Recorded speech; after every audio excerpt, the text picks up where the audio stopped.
بسم اللہ الرحمن الرحیم۔ السلام علیکم۔ فقیرنی کو جب بھیک نہ ملی تو وہ دلہن بن کر سڑک پر بیٹھ گئی تو سب مرد حضرات نے اسے 1000 روپے کیوں دیے؟ وجہ جان کر آپ کی بھی روح کانپ جائے گی۔ لاہور کا سچا واقعہ۔ میں سوشل ویلفیئر میں کام کرنے والا فیضان نامی ایک نوجوان لڑکا ہوں۔ میں نے ایک مڈل کلاس فیملی میں جنم لیا اور امی ابو کی اکلوتی اولاد ہونے کی وجہ سے ان کی توجہ ہمیشہ مجھ پر اعلیٰ طریقے سے مرکوز رہی۔ میں گریجویشن کے بعد ایک اچھی جاب کی تلاش میں تھا جب میرے پاس دوست کا فون آیا اور وہ مجھے ایک اچھی جاب کی تفصیل بتانے لگا۔ اس کا سیلری پیکج تھوڑا کم ضرور تھا مگر وہاں کام کرنا سمجھو میری بچپن کی خواہش تھی۔ مجھے بچپن سے ہی غریب مسکینوں اور ایسے کمتر لوگوں کی مدد کرنا اچھا لگتا تھا اور میں اس وقت ابو سے اپنی پاکٹ منی کے پیسے لے کر جمع کرتا تھا اور کسی بھی غربت زدہ لوگوں کی مدد کے لیے وہ پیسے انہیں جا کر دے دیتا تھا۔ امی اور ابو میری اس عادت سے اس وقت بہت خوش ہوتے تھے اور مجھے ڈھیر ساری دعائیں دیتے تھے۔ اور آج یہ جاب کا مجھ تک پہنچنا شاید قدرت کی طرف سے ایک راستہ ہے جس کے ذریعے مجھے کچھ انجان لوگوں کی مدد کے لیے جانا ضروری تھا۔ جس روز میرے دوست نے مجھے جاب کی ساری تفصیلات بتائیں اس دن شام کی چائے پر میں اور امی ابو اس بارے میں مشورہ کرنے لگے۔ دونوں نے ہی مجھے اپنا فیصلہ خود لینے پر اختیار دیا اور کہا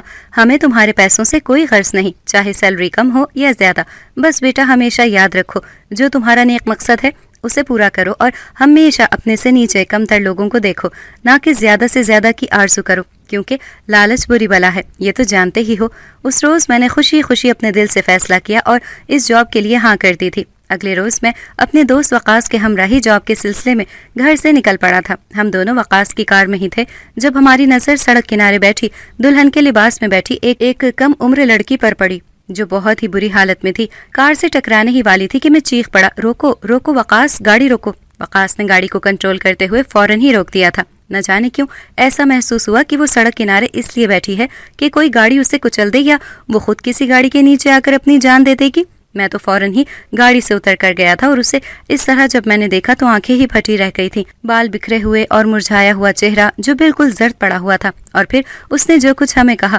ہمارے تو پیروں تلے زمین ہی نکل گئی تھی کیونکہ میں اکثر اسی راستے سے کالج کے لیے نکلتا تھا جب سڑک کنارے بالکل سناٹا ہوتا تھا اور ایک دلہن وہی بیٹھی ہوتی تھی اور اس کی گود میں نوجوان ادھیڑ عمر آدمی تو کبھی کوئی بوڑھا شخص، ہر کوئی 1000 کا نوٹ اس کی جھولی میں رکھ کر چلا جاتا تھا اور مجھے کالج کے لیے دیر ہو رہی تھی اس لیے میں اس وقت وہاں سے نکل پڑا تھا۔ لیکن 2 دن بعد پھر سے اسی راستے پر میں نے وہی دلہن کو دیکھا اور وہی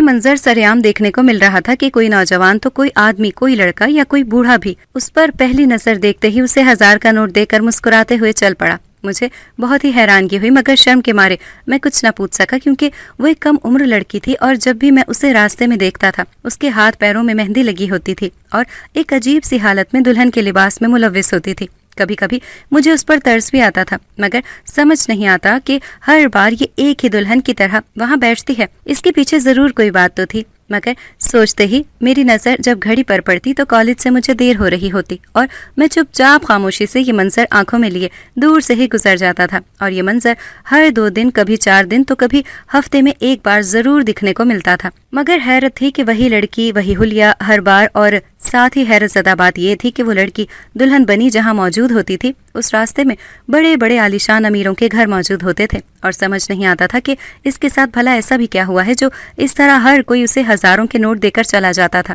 مگر جس روز مجھے وہ عورت وقاص کی گاڑی سے ٹکراتی ہوئی ملی تھی اس روز پہلی بار میں نے اسے قریب سے ایسی ادمری حالت میں زار و قطار روتے ہوئے دیکھا مگر اس نے جو کچھ کہا اس پر وقاص نے فوراً ہی اسے اپنی جیب سے 1000 کا نوٹ نکال کر دینے ہی والا تھا کہ مجھے غور کرنے پر میری آنکھوں میں وہی پہلے کے اس دلہن کے تمام منظر آنکھوں میں گھوم گئے تھے۔ مجھے سب کچھ یاد آنے لگا تھا۔ اسی وقت میں نے وقاص کا ہاتھ پکڑ کر اسے روک لیا تھا اور کہا ٹھہرو ذرا وقاص، مجھے اس دلہن سے بہت ہی ضروری کچھ بات چیت کرنی ہے، پھر چاہے تم اسے یہ پیسے دے دینا۔ وقاص میری طرف سوالیہ نظروں سے دیکھتے ہوئے حیران ہونے لگا کہ بھلا مجھے اس راہ چلتی لڑکی سے کیا بات چیت کرنی ہے، اور میں نے جب کہا اس دلہن سے تو میرا پرانا حساب باقی ہے جو مجھے ابھی اس سے لینا ہے۔ میں نے اکثر پہلے بھی اسے دیکھا ہے مگر ٹھیک سے پہچان نہ سکا تھا کیونکہ اس کا چہرہ دور سے صاف دکھائی نہیں دیتا تھا، مگر آج پہلی بار میں نے یہ حسین دلکش چہرہ دیکھا تو سمجھو میں اپنے ہوش ہی کھو بیٹھا تھا کہ یہ تو وہی وقاص۔ میری بے جوڑ باتیں سن کر سر پکڑنے لگا تھا کہ وہ مجھے اس لڑکی کا ہاتھ چھڑاتے ہوئے بولا یار چھوڑ تجھے کیا، اور یہ تو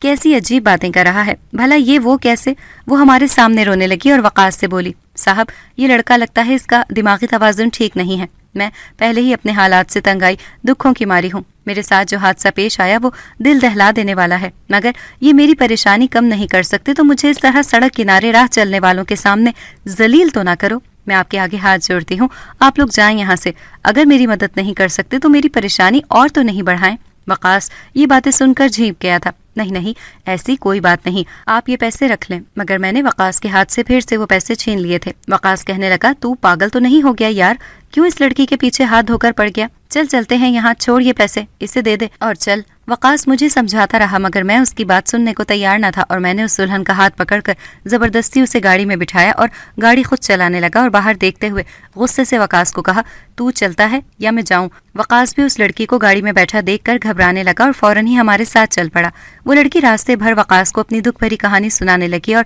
وقاص انتہائی پریشانی کے عالم میں سن رہا تھا، مجھ پر غصہ کر رہا تھا. مگر میں نے نہ تو اس لڑکی پر توجہ دی اور نہ ہی اپنے دوست وقاص پر، کیونکہ میں نے جو کچھ دیکھا اور سنا اور آج اس دلہن کا خود سامنا کیا تو میرے تو ہوش ہی اڑ گئے تھے کہ یہ دلہن تو وہی ہے اکثر مجھے نظر آتی تھی. اور آج جو کچھ اس نے ہم سے کہا، مجھے اب بے چینی ہونے لگی تھی کہ جیسا میں سوچ رہا تھا وہی ہے، یا پھر واقعی میں غلط ثابت ہونے والا تھا اور اپنے دوست کی نظروں میں شرمندہ ہونے والا تھا. میں تو وہی سب اپنے دل دماغ میں لیے اپنی ہی دھن میں گاڑی چلا رہا تھا جو کچھ اس دلہن بنی لڑکی نے میرے ساتھ کیا تھا. میں نے گاڑی اپنے گھر کے آگے روک دی تھی، اور سب سے پہلے میں نے غصے سے اس لڑکی کا ہاتھ پکڑ کر اسے گاڑی سے اتارا اور وقاص کو ساتھ ہی اپنے گھر لے آیا. اور وہ آنکھوں میں آنسو لیے صرف مجھ پر طرح طرح کے الزامات لگا کر وقاص کی نظروں میں مجھے جھوٹا کر رہی تھی کہ کسی طرح میں اسے چھوڑ دوں اور اس کا راز نہ کھل سکے. مگر جب میں نے وقاص کے سامنے اس لڑکی کو ذلیل کیا اور کہا، تمہیں شرم نہیں آئی ذرا بھی یہ سب کرتے ہوئے، اور تم جھوٹ کہتی ہو کہ تم نوشین نہیں ہو، تو پھر یہ کون ہے؟ وقاص کی آنکھیں پھٹی رہ گئی تھیں اور وہ لڑکی بھی چونک پڑی تھی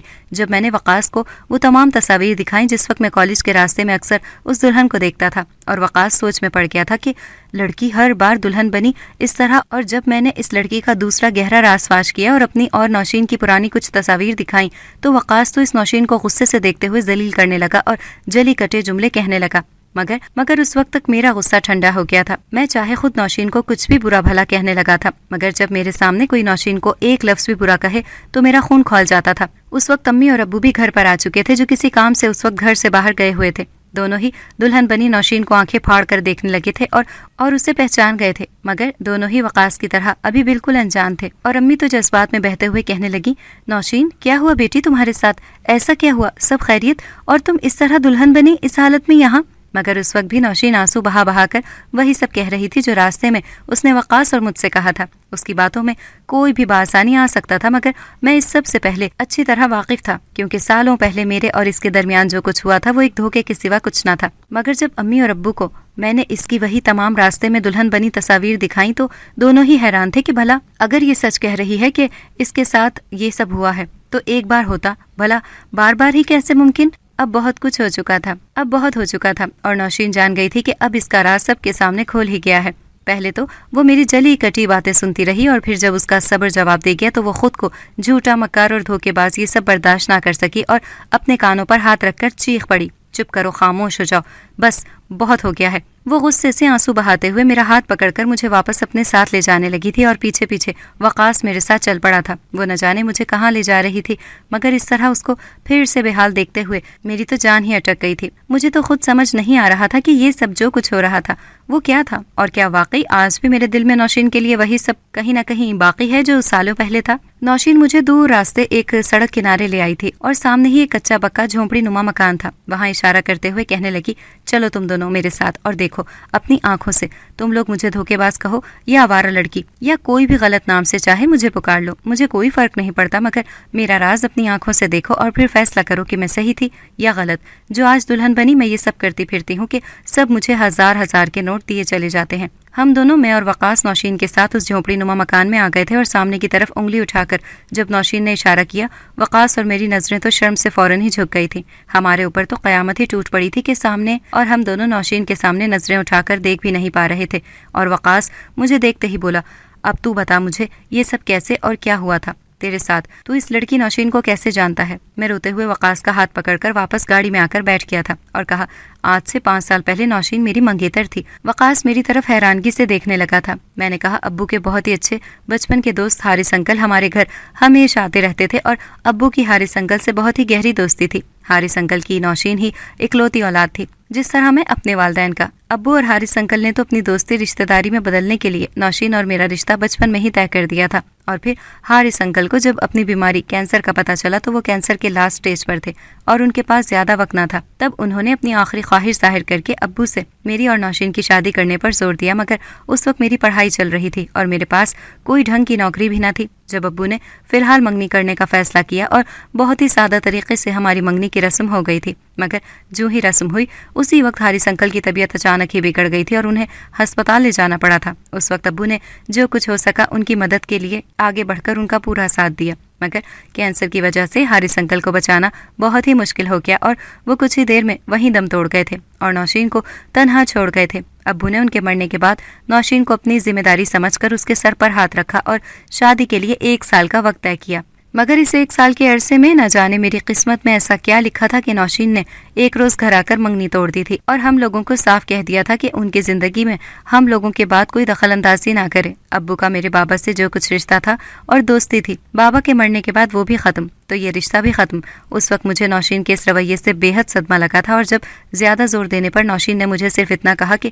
اس شادی میں میری کوئی رضامندی نہ تھی اور میں کسی اور کو پسند کرتی ہوں، میں نے اس وقت یہ سچائی کا کڑوا گھونٹ چپ چاپ ہی پی لیا تھا اور نوشین سے سارے رشتے توڑ دیے تھے۔ بس اس کے بعد سے نوشین اور میرا کوئی رابطہ نہ ہوا، بلکہ کسی مجبوری کے تحت ہم لوگوں کو کسی دوسرے شہر آنا پڑ گیا تھا، اور نوشین کا خیال، اس کی یاد، سب کچھ میں نے ایک دل کے کونے میں دفن کر دی تھی۔ مگر جب اس شہر میں آ کر کالج جاتے وقت پہلی بار اس دلہن بنی لڑکی کو دیکھا اور سالوں بعد مجھے ایک عجیب سا احساس ہوا، مگر دور سے ہی اکثر میں اس کو دیکھتا تھا اور اس کا چہرہ میں کبھی ٹھیک سے نہ دیکھ سکا تھا۔ پہلی بار تو میں نے یہ بات نظر انداز کر دی تھی، مگر پھر سے جب میں نے اسے دیکھا تو مجھے تعجب ہوا، اور ہر 2-4 دن بعد ہر ہفتے مجھے یہ لڑکی دلہن بنی اس سڑک کنارے بیٹھی نظر آنے لگی، اور حیرت مجھے تب ہوتی تھی کہ اس خوبصورت حسین لڑکی کو دیکھتے ہی لوگ فوراً اس کی گود میں 1000 کا نوٹ رکھ کر چلے جاتے تھے، مگر مجھے بہت تشویش ہونے لگی تھی۔ لیکن اس روز جب میں اور وقاص اتفاق سے اس راستے سے ہی گزر رہے تھے تو قسمت نے پھر سے اس لڑکی کو میرے سامنے لا کر کھڑا کر دیا تھا، اور اس وقت میں اسے قریب سے اس کا چہرہ دیکھتے ہی پہچان گیا تھا کہ یہی نوشین ہے۔ مگر اس نے جو کچھ ہم سے کہا وہ سنتے ہی میں دنگ رہ گیا تھا، کیونکہ اس وقت جب نوشین ہماری گاڑی کے آگے آئی تھی وہ نہیں جانتی تھی کہ قسمت پھر سے اسے یوں میرے سامنے لا کھڑا کر دے گی۔ وہ نہیں جانتی تھی کہ اس گاڑی میں وقاص کے ساتھ اس کا پرانا منگیتر فیضان بھی موجود ہے، اور جب اس کا سامنا مجھ سے ہی ہو گیا تھا تو وہ مجھے جھٹلانے کے لیے وہ سب جھوٹی کہانی دھرنے لگی تھی اور مجھے پہچاننے سے صاف انکار کرتی رہی۔ میں وقاص کو ساری تفصیل بتاتے ہوئے اس کے کندھے پر سر رکھ کر رو رہا تھا۔ میری آنکھوں میں اس وقت ڈھیروں آنسو تھے، مگر افسوس میں کر بھی کیا سکتا تھا، کیونکہ جو کچھ وقاص اور میں اپنی آنکھوں سے اس جھونپڑی میں دیکھ کے آئے تھے، ہمارے تو پیروں تلے زمین ہی نکل گئی تھی۔ یہ سب کیسے اور کیوں ہوا؟ میں روتے ہوئے وقاص سے کہنے لگا کہ وقاص میں کیا کروں، میری تو اس وقت کچھ سمجھ نہیں آ رہا ہے، میں کیا کروں کیا نہیں۔ وقاص نے مجھے دیکھتے ہی کہا، ہمت کر یار، اور تو خود سوچ، تیرا اچانک اس شہر میں آنا اور ساتھ ہی نوشین کا پہلے ہی اس شہر میں موجود ہونا، اور پھر تم دونوں کا سالوں بعد اس طرح سے سامنے آنا، یہ سب قدرت کا کھیل ہے۔ قسمت شاید پھر سے تم دونوں کے ادھورے رشتے کو پورا کرنا چاہتی ہے۔ جا واپس جا اور جا کر نوشین کا ہاتھ پھر سے تھام لے، اسے اس وقت کسی اپنے کی بے حد ضرورت ہے۔ ہاں یہ سچ ہے کہ نوشین نے جو کچھ تیرے ساتھ کیا وہ دھوکا تھا، وہ غلط تھا، مگر کیا کافی نہیں کہ قسمت نے نوشین کو خود سزا ہی دے دی ہے اور نوشین کو اپنے کیے کی سزا مل چکی ہے۔ میں وقاص کو گھور رہا تھا اور سوچ میں پڑ گیا تھا کہ جو کچھ وقاص کہہ رہا تھا کیا وہ ٹھیک ہے؟ مجھے ایسا ہی کرنا چاہیے تھا، کیونکہ دل سے پوچھوں تو اب بھی میرے دل میں نوشین کے لیے محبت باقی تھی۔ وقاص کی باتوں سے مجھے حوصلہ مل گیا تھا اور میں نے بہت سوچنے سمجھنے کے بعد واپس ہی گاڑی سے باہر قدم نکالا اور اس جھونپڑی کی طرف چل پڑا تھا، اور جو ہی میں واپس اس جھونپڑی میں گیا تو نوشین اس عورت کے سرہانے بیٹھی اس کے ہاتھ پاؤں سہلانے لگی تھی۔ وہ بوڑھی عورت اپنے ہوش میں نہیں تھی، میں تو دیکھتے ہی دنگ رہ گیا تھا۔ میں نے وقاص کو فوراً ہی اندر بلایا اور وقاص کی مدد سے ہم دونوں اس بوڑھی عورت کو گاڑی میں ڈال کر فوراً ہی اسپتال لے گئے تھے، اور وہاں جا کر ہم نے فوراً ہی ایک اچھے ڈاکٹر سے رجوع کیا اور ان کا معائنہ کروایا۔ مگر اس وقت جب ہم اس عورت کو ہسپتال لائے بہت دیر ہو گئی تھی اور وہ عورت اس دنیا سے ہمیشہ کے لیے رخصت ہو گئی تھی، اور نوشین زور زور سے دھاڑے مار مار کر رو رہی تھی اور چیخنے چلانے لگی، مگر اس کی طاقت اب کمزور پڑ گئی تھی۔ یہ بوڑھی عورت اس کی اپنی سگی ماں تھی۔ نوشین کو اس وقت بالکل تنہا نہیں چھوڑ سکتا تھا، اور وہ بھی اس حال میں کیونکہ پہلے ہی نوشین پر غموں کے پہاڑ ٹوٹ چکے تھے، اور اب یہ قیامت جو ٹوٹ پڑی تھی نوشین تو اب پوری طرح ٹوٹ چکی تھی۔ وہ خود کو سنبھالے سے بھی نہیں سنبھال پا رہی تھی۔ وہ میرے آگے ہاتھ جوڑے معافی مانگ رہی تھی اور میرے ساتھ گھر چلنے کے لیے شرمندگی کی وجہ سے بالکل راضی نہ تھی، مگر میں نے زور زبردستی کر کے اسے اپنے ساتھ اپنے گھر لے آیا تھا، اور امی ابو سے اسے نکاح کرنے کے لیے خواہش ظاہر کرنے لگا، مگر امی اور ابو پچھلی باتوں کو لے کر میری شادی نوشین سے کرانے کے لیے تیار نہ تھے اور صاف انکار کرنے لگے تھے، کیونکہ پہلے ہی نوشین نے ہم سب کے ساتھ جو دھوکہ کیا وہ کم تھا، اور اب میں پھر سے اس لڑکی سے شادی کرنے کے لیے زور دے رہا تھا۔ مگر جب خود نوشین نے امی اور ابو کے سامنے ہاتھ جوڑے اور معافی طلب کی اور اپنے پچھلے تمام گناہوں کی معافی مانگی اور کہا، مجھے کوئی گلہ نہیں، میں شادی کے لیے کوئی زور نہیں دینا چاہتی، کیونکہ میں نے آپ سب کے ساتھ جو کچھ کیا وہ معافی کے لائق نہیں، مگر اللہ نے مجھے اپنے کیے کی سزا ان دنوں ہی دے دی تھی جب میں نے آپ لوگوں سے سارے رشتے ناطے توڑ دیے تھے، اور اس وقت جو کچھ میرے ساتھ ہوا آج تک میں اس عذاب میں مبتلا ہوں، مگر آج میں آپ سب سے معافی مانگ کر سکون کی سانس لینا چاہتی ہوں، کیونکہ بس بہت ہوا، میں اب تھک چکی ہوں۔ امی کا دل موم ہو گیا اور وہ نوشین کے آنسو صاف کرتے ہوئے کہنے لگی، بیٹی کیا ہوا تھا تمہارے ساتھ؟ ہم سے کہہ کر اپنے دل کا بوجھ تھوڑا ہلکا کر لو، اور ہم تو تمہارے اپنے ہی تھے، تم نے سارے رشتے توڑ دیے تھے اور نہ جانے کہاں چلی گئی تھی۔ جب نوشین نے اپنے ساتھ ہوئے ان حالات کی تفصیل بتائی تو ہم سب کے پیروں تلے زمین ہی نکل گئی۔ نوشین نے کہا، جس روز میں نے آپ سب سے اپنے سارے رشتے توڑے تھے اور فیضان سے اپنی منگنی توڑی تھی، اس کی وجہ یہ تھی کہ میں واقعی اپنے پڑوس کے لڑکے کو پسند کرنے لگی تھی، اور وہ بھی مجھے پسند کرتا تھا، مگر ابو نے بچپن میں ہی میرا رشتہ فیضان سے طے کر دیا تھا، اور اس بات کو لے کر ابو سے میری بہت ضد بحث ہوتی رہی، مگر ابو نے ایک نہ سنی اور میرا رشتہ طے کر دیا۔ زبردستی میری منگنی طے کر دی،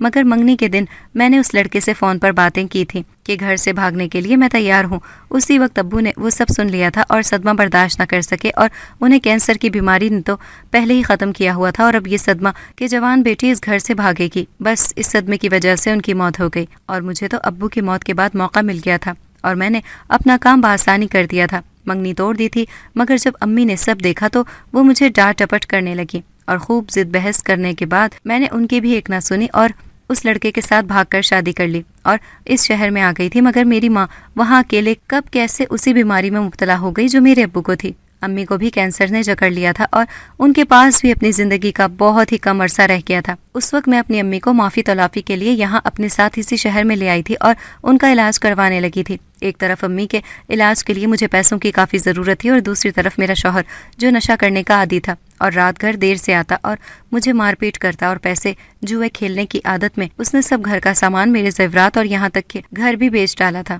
اور میں اپنی بیمار ماں کے ساتھ سڑک پر آ گئی تھی، اور اسے تو کوئی ہوش نہ تھا۔ وہ روز آ کر مار پیٹ کرتا اور پیسے کی فرمائش کرتا، اور اسی نے پہلی بار مجھے مجبور کیا تھا کہ جب میں بھیک مانگنے سڑک پر نکل پڑی تھی، کیونکہ گھر کے حالات کی وجہ سے ابو نے اسکول بھی ٹھیک سے پڑھایا نہ تھا اور میں کوئی ہنر بھی نہ جانتی تھی۔ جب میرے شوہر نے مجھے گلی گلی ہر محلے میں جا کر بھیک مانگنے کو کہا، اور اس طرح میں جو کچھ پیسے گھر لے کر آتی تھی وہ سب بھی وہ مجھ سے مار پیٹ کر چھین لیتا تھا، اور ماں کا علاج بھی کرنے نہ دیتا تھا، اور اس طرح ایک روز قتل کے الزام میں میرے شوہر کو جیل ہو گئی تھی، اور اس وقت تک میں ایک فقیر بھکارن پوری طرح بن چکی تھی۔ میں بھیک مانگتی رہی، مگر جب وہ پیسے بھی ماں کے علاج کے لیے کم پڑنے لگے اور ماں کی حالت دن بدن بگڑنے لگی، تب مجھے اپنی ایک ایک غلطی کا احساس ہونے لگا۔ ابو کو کھونے کے بعد میں اپنی ماں کو نہیں کھو سکتی تھی، اور پھر مجھے کچھ سمجھ نہ آیا، تو میں نے گلی گلی بھیک مانگنے کی جگہ ایک نیا طریقہ ڈھونڈا۔ شکل صورت کی تو میں پہلے ہی خوبصورت تھی، اور پھر میں نے امیروں کے علاقے میں دلہن بن کر بیٹھنا شروع کیا، اور آتے جاتے لوگوں کو میں کہتی، میں اجڑ گئی، میں لٹ گئی،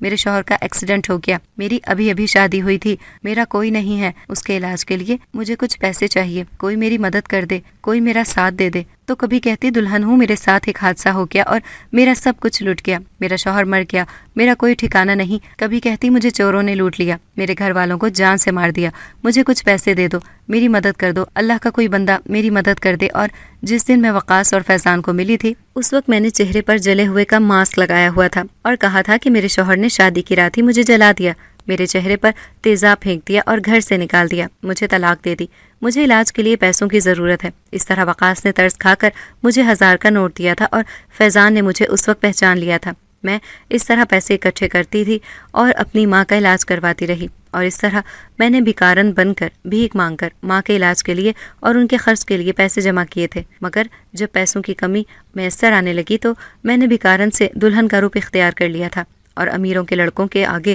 اپنے جھوٹ جھوٹ کا جال بچھا کر ان سے ہزاروں کے نوٹ جمع کر کے اپنی ماں کا علاج کروایا۔ مگر افسوس، میری ماں نے جب یہ فیضان کے منہ سے سنا کہ میں بھکارن بن کر پیسے جمع کرتی ہوں، اس نے صدمے سے اپنی جان دیتی اور ہمیشہ کے لیے مجھے چھوڑ کر اس دنیا سے ابو کی طرح رخصت ہو گئی۔ مگر افسوس، میں وہ بدقسمت لڑکی ہوں جس نے ماں باپ تو کھوئے، اپنی ہی غلطی کی سزا بھگتنے کے لیے اللہ نے مجھے اتنی بڑی سزا دی تھی، مگر میں نے اپنا شوہر بھی کھو دیا اور طلاق یافتہ ہونے کا اعزاز بھی حاصل کر لیا۔ کاش میں نے امی اور ابو کی بات مان لی ہوتی اور فیضان سے شادی کے لیے ہاں کرتی ہوتی تو آج اپنا سب کچھ کھو کر دنیا کے آگے اس طرح رسوا کبھی نہ ہوتی۔ نوشین نے اپنے ساتھ ہوئے تمام حالت کی روتے ہوئے تفصیل بتا دی۔ ابو نے اور امی نے اس کے آنسو صاف کیے اور اس کے سر پر ہاتھ رکھتے ہوئے اسے معاف کر دیا تھا، اور میں بھی دل سے اسے معاف کر چکا تھا۔ اس نے اپنی غلطی کی سزا اس عرصے میں بھگت لی تھی اور میری زندگی میں نوشین کو واپس لا کر اللہ نے بھی شاید اس کی معافی کو قبول کر لیا تھا۔ اور آخری راز جب کھلا، جب وقاص نے سب کے سامنے ہاتھ جوڑ کر معافی مانگی، کیونکہ